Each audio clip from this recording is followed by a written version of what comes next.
How to install cPanel on Ubuntu. Hey guys, today I'll show you how you can install cPanel on Ubuntu. So let's get started.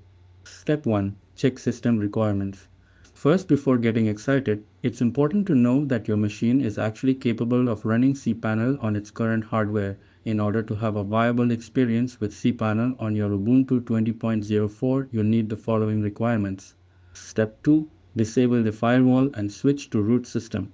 Now you have the option of disabling the firewall, which will make the installation process easier. However, it could be unsafe. If you choose to not disable it, you have to later go through the process of opening some ports. You are going to have to access your root user.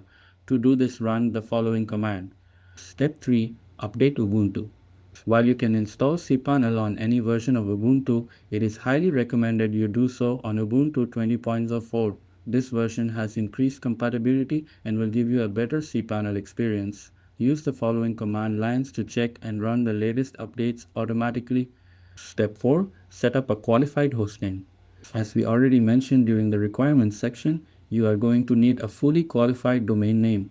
So, and this is important, make sure that you have such a host name before going for the installation process itself. Check your already existing by running the following command. Step 5. Run the installation commands. Now that you have set up your own FQDN, it's time to install cPanel on Ubuntu.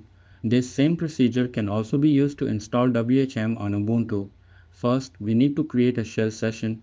This will make the session active despite any network issues. Log in using the root user and run the command.